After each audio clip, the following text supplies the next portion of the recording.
गर्मजोशी से आपका स्वागत है इस अबंडेंट लाइफ टेलीविज़न प्रोग्राम में। मुझे भरोसा है कि जो संदेश मैं आपको दे रहा हूँ ये आपके लिए आशीष हैं। दोस्तों, हमने बहुत ही महत्वपूर्ण संदेशों की सीरीज़ शुरू की है। वो है मसीह विश्वासी के जीवन में पवित्र आत्मा की सेवकाई। अगर आप मेरा पहला संदेश चूक गए हैं पवित्र आत्मा की सेवकाई के बारे में, तो कृपया टाइप कीजिए जोसेफ किशोर इंग्लिश और मेरे चैनल पर जाइए और आप वहाँ पर ये संदेश देख पाएंगे। ये तो वो पहला संदेश है जो मैंने सिखाया पवित्र आत्मा की सेवकाई के बारे में। जैसे मैंने उस संदेश में बताया, सबसे महान वरदान जो हमने उद्धार में प्राप्त किया है वो तो पवित्र आत्मा का वरदान है, जो कि त्रिएकता के तीसरे व्यक्ति हैं। वो स्वयं परमेश्वर हैं। वो हमें वास करने आते हैं। कितना हैरान करने वाला विचार है। परमेश्वर पवित्र आत्मा हम में वास करता है। ये तो उद्धार में बहुत ही अद्भुत आशीष है। क्यों हमने पवित्र आत्मा पाया है मेरे दोस्तों? जैसे मैंने आपको बताया, वो हमें आगे ले जाने वाली शक्ति है। वो काम करने वाली सामर्थ है। वो सामर्थी शक्ति है जो हमारे अंदर उद्धार की सारी आशीषों को उंडेल देता है, शारीरिक रूप में, भावनात्मक और आत्मिक रूप में इस संसार में। और निश्चय ही पवित्र आत्मा जो हमें वास करता है वो हमारा बयाना है, वो हमारी गारंटी है, वो अनंत जीवन के लिए हम पर मुहर है। क्योंकि हमने पवित्र आत्मा का वरदान प्राप्त किया है, तो जिस पल हम मरेंगे, क्योंकि पवित्र आत्मा हमारे अंदर है, तो हम प्रभु के पास अनंत काल में रहने के लिए जाएंगे। ये सच में कितनी महान आशीष है। तो परमेश्वर के वचन के अनुसार प्यारे दोस्तों, ऐसी बहुत सी सेवकाई है जो पवित्र आत्मा विश्वासी के जीवन में करता है। कम से कम ऐसे 20 हैं। हम देखेंगे। मैं हर कोशिश करूंगा कि जितने हो सके उतने ज़्यादा आपको सिखाऊं। और मैं आपसे विनती करता हूं कि आप किताब लीजिए, नोट्स लिखिए। ये सब जो मैं आपको सिखा रहा हूँ, प्रचार कर रहा हूँ, और इन नोट्स का अध्ययन करते जाए, क्योंकि मैं सही क्रम में सिखाता हूँ। कदम ब कदम कोई गड़बड़ी नहीं, बहुत ही स्पष्ट है। मैं सिखाता हूँ और प्रचार करता हूँ। तो नोट्स लिखिए इन बातों की जो मैं सिखा रहा हूँ। पवित्र आत्मा की सेवकाई के बारे में उनमें से होकर जाएं। और जैसे आप खुद वचन का अध्ययन करते हैं, आप बहुत से सत्य पाएंगे। वो सत्य भी मैं आपको यहाँ सिखाने की कोशिश कर रहा हूँ। इनका अनुकरण करें और पवित्र आत्मा को काम करने दें। मैं फिर से कहता हूँ, केवल एक ही तरीका है जिसके द्वारा पवित्र आत्मा हम में काम करता है, जो ले चलने वाली सामर्थ है, रचनात्मक सामर्थ है। वो है कि हम इस सुंदर क्रियाओं में से होकर जाए जिसे प्रतिदिन पवित्र आत्मा से भरना कहते हैं। इफिसियों अध्याय 5 वचन 18 कहता है, दाखरस से मतवाले न बनो, क्योंकि इससे लुचपन होता है, पर आत्मा से परिपूर्ण होते जाओ। ये प्रेजेंट कंटिन्यूअस टेंस में है। हर दिन हमें भरते चले जाना है। ऐसा नहीं कि बस एक दिन और फिर इसके बारे में भूल जाएं। क्या आपको याद है प्रेरितों के काम में जैसे शुरू के प्रेरित सेवकाई करते चले गए, बार बार हम इन शब्दों को पढ़ते हैं कि पवित्र आत्मा से परिपूर्ण होकर, पवित्र आत्मा से भरकर उन्होंने ये किया और वो किया। बस यही है। शुरू के प्रेरित तो प्रतिदिन पवित्र आत्मा से भरते चले गए, और हमें भी ऐसे ही करना है। और मैंने एक बात कही है कि पवित्र आत्मा से भर जाने का सरल अर्थ यही है कि हम पवित्र आत्मा के अधिकार में आ जाए, कि पवित्र आत्मा के नियंत्रण में आ जाए हमारा जीवन। जितना ज़्यादा हम पश्चाताप में समर्पण करते हैं, जितना ज़्यादा हम में रहने वाले पवित्र आत्मा को समर्पित होते हैं, उतना वो हम पर नियंत्रण करता है, प्रभु की इच्छा के अनुसार हमें बदल देता है। और फिर हम प्राप्त करते हैं उसके सुंदर रूप में पवित्र आत्मा से भरे जाने को। और उस भरे जाने के द्वारा पवित्र आत्मा की सारी जो सेवकाई है वो वास्तविकता हो जाती, अस्तित्व में आ जाती हैं, वो खोली जाती हैं, वो हमारे जीवन में आशीष हो जाती हैं। मेरे पिछले संदेश में मैंने आपको बताया था वो पहली सेवकाई जो पवित्र आत्मा विश्वासी के जीवन में करता है, और वो है कि वो हर एक दिन सामर्थी पश्चाताप हमारे जीवन में खोलता है। जकरिया अध्याय 12 वचन 10। मैं दाऊद के घराने और यरूशलेम के निवासियों पर अपना अनुग्रह करने वाली और प्रार्थना सिखाने वाली आत्मा उंडेलूंगा। तब वे मुझे ताकेंगे, अर्थात जिसे उन्होंने भेदा है, हाँ, और उसके लिए ऐसे रोएंगे जैसे एकलौते पुत्र के लिए रोते पीटते हैं, और ऐसा भारी शोक करेंगे जैसा पैलोठे के लिए करते हैं। इस वचन के संबंध में मैंने आपको बहुत सी बातें बताई हैं मेरे पिछले संदेश में। मैं तो केवल इस पहले पॉइंट को आगे बता रहा हूँ। मेरे पिछले संदेशों में मैंने कहा पवित्र आत्मा जो हम में काम करता है वो अनुग्रह का आत्मा है। मतलब जब भी हम मसीह जीवन में पाप करते हैं तो पवित्र आत्मा हमें प्रभु यीशु मसीह में परमेश्वर के अनुग्रह को याद दिलाता है। क्यों? ताकि उस पश्चाताप के द्वारा हम यीशु के पास आ सकें, अपने पापों का अंगीकार करें, उससे क्षमा मांगे और शुद्ध हो जाए और उससे मेल मिलाप कर लें और हमारे प्रभु यीशु मसीह के साथ के उस सुंदर संबंध में फिर से जोड़े जाएं और निरंतर आशीषों को प्राप्त करते जाएं। और दूसरी बात मैंने कही कि वो तो विनती का आत्मा है, मतलब मध्यस्थी। पवित्र आत्मा जो हम में है वो हमारे लिए मध्यस्थी करता है बहुत सी बातों के लिए, लेकिन एक काम वो करता है, वो हमारे मन के साथ मध्यस्थी करता है, वो हमारे हृदय के साथ मध्यस्थी करता है कि पश्चाताप करें, कि हम ये जानें कि हमने परमेश्वर को कितना शोकित किया है, हम यीशु मसीह को कितना शोकित कर रहे हैं, हम स्वयं पवित्र आत्मा को कितना शोकित कर रहे हैं।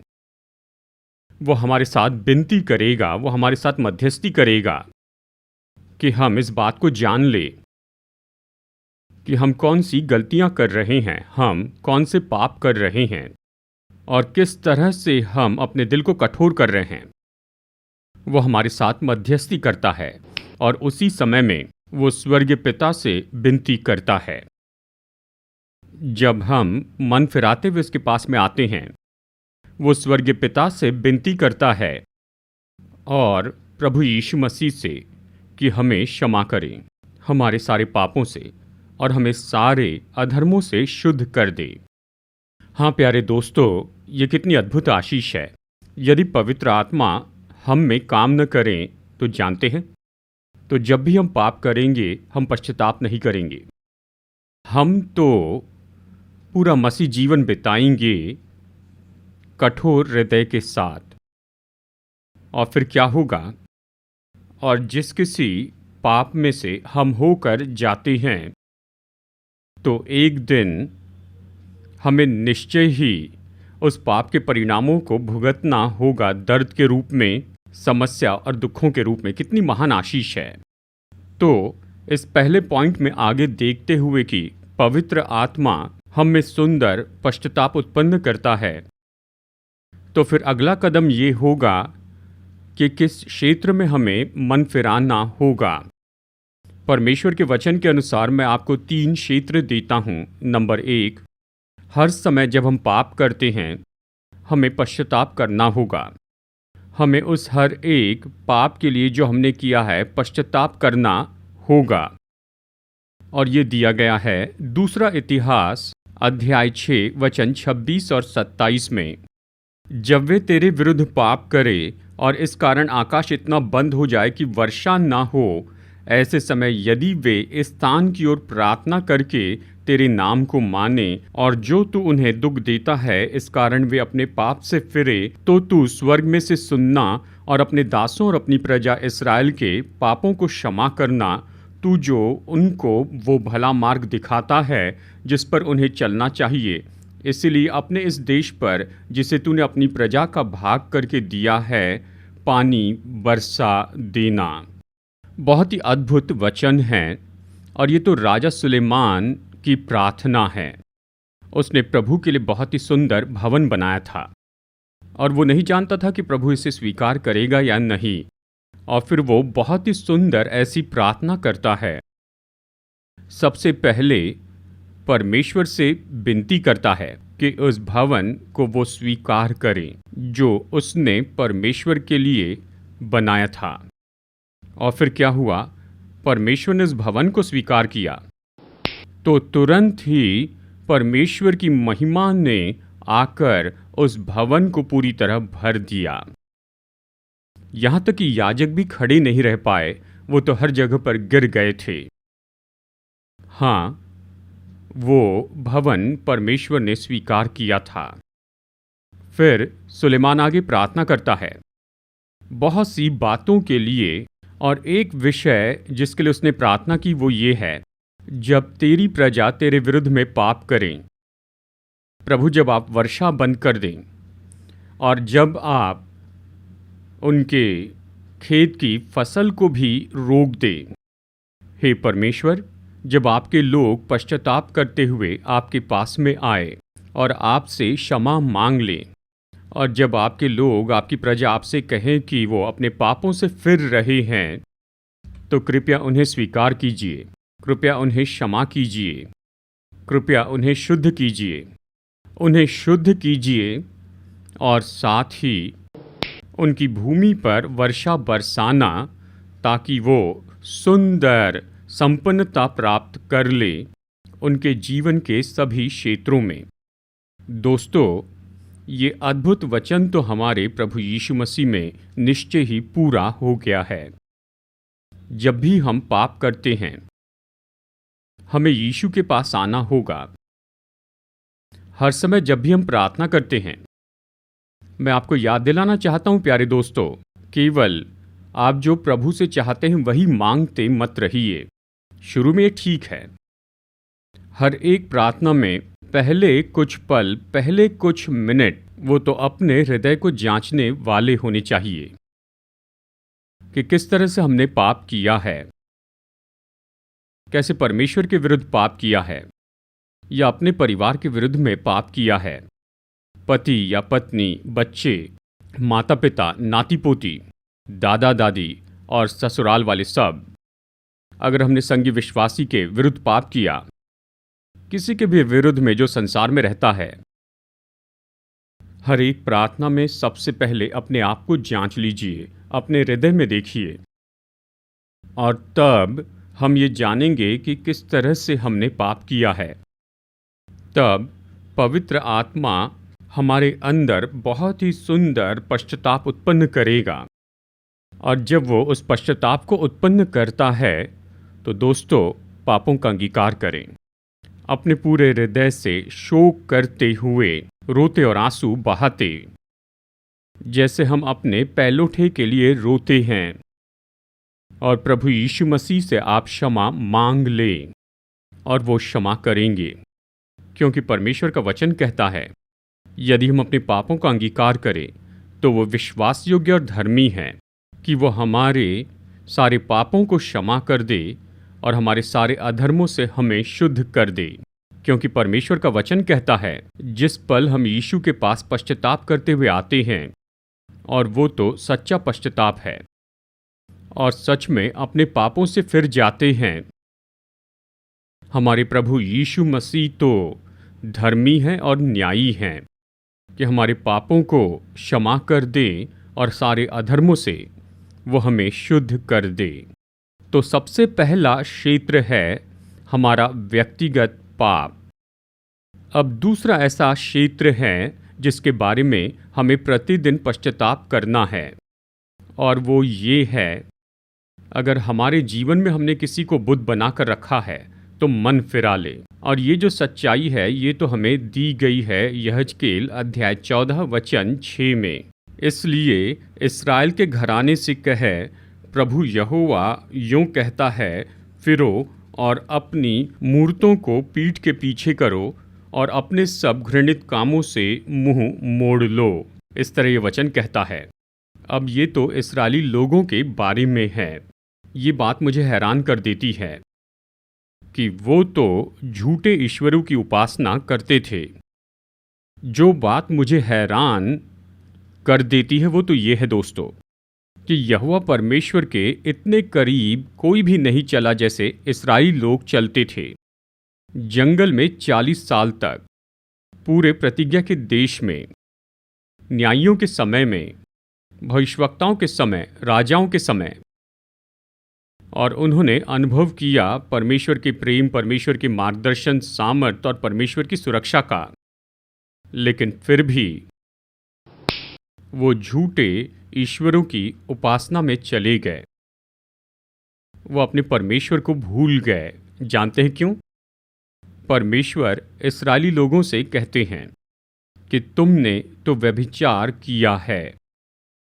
ये तो वैसा व्यभिचार नहीं है जिसके बारे में हम जैसे कहते हैं, लेकिन ये ऐसा व्यभिचार था जो इस्राएली लोगों ने किया हुआ था झूठी उपासना के द्वारा।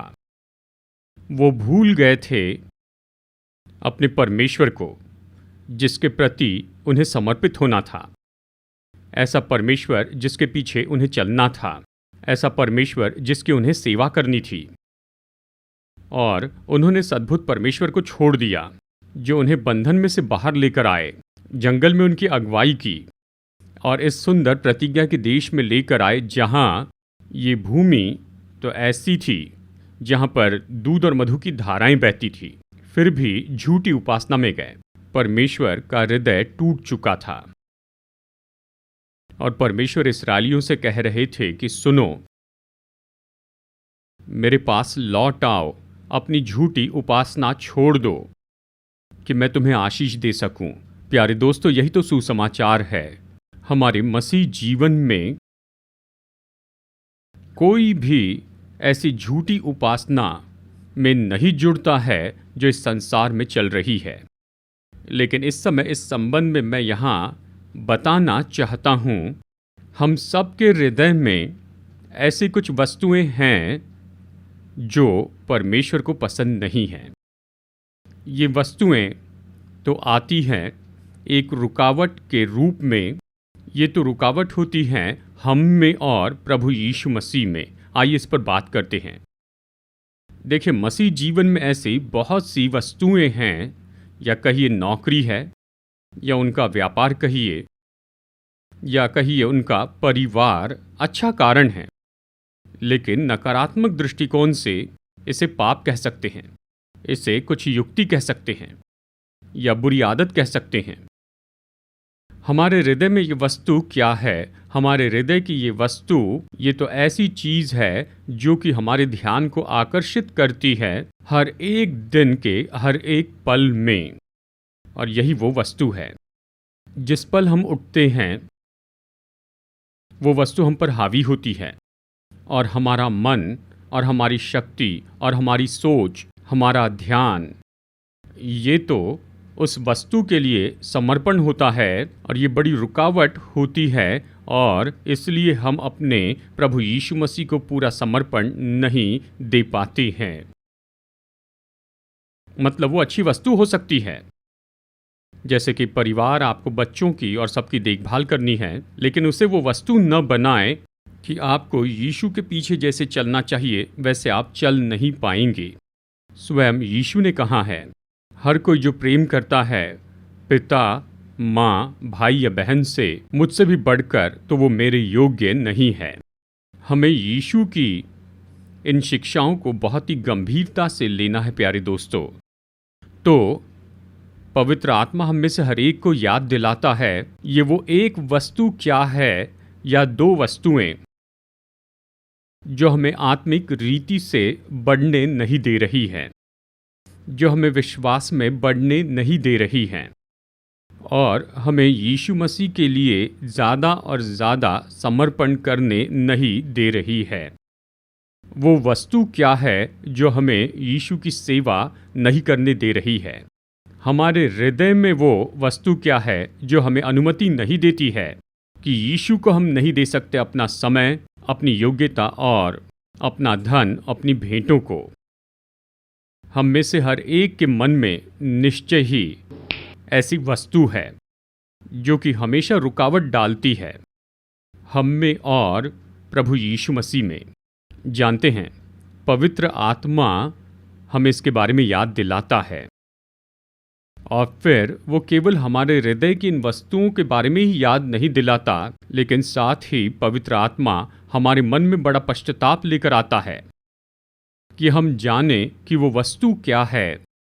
आप यीशु के पास में आइए और कहिए, मुझे इस वस्तु के लिए माफ़ कीजिए, और यीशु से कहिए कि मैं इसे त्याग देता हूँ, मुझे क्षमा कीजिए। और ये पवित्र आत्मा का काम है। मैं मसीह जीवन में पश्चाताप के बारे में कह रहा हूँ। नंबर 1, उस हर एक पाप के बारे में पश्चाताप जो हमने कभी किए हैं। नंबर 2, हमें मन फिराना है उस हर एक वस्तु के लिए जो हमने अपने हृदय में बसा कर रखी है, जो कि यीशु मसीह के लिए हमारे पूरे समर्पण के विरुद्ध में होती हैं।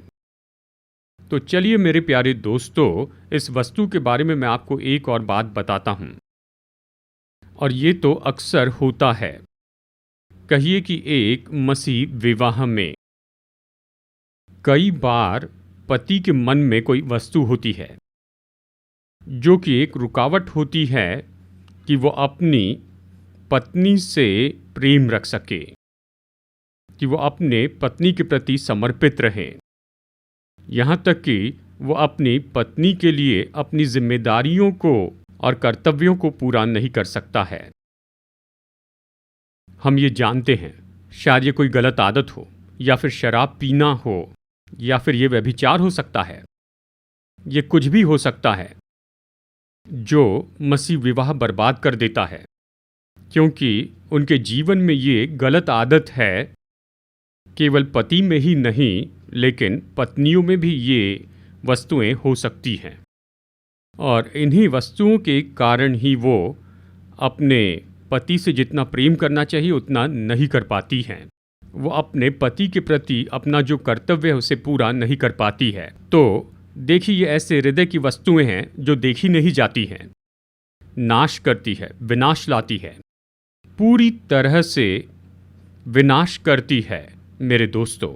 और साथ ही ये होता है, कई बार मसीह माता पिता के मन में ऐसी वस्तुएं होती हैं जो उन्हें अपने बच्चों के प्रति अपने कर्तव्य को पूरा करने से रोक देते हैं। बहुत से माता पिता तो बहुत अच्छे हैं, लेकिन कुछ तो ऐसे हैं जो अपने बच्चों की देखभाल नहीं करते हैं। क्यों? क्योंकि उनमें ये वस्तुएं हैं।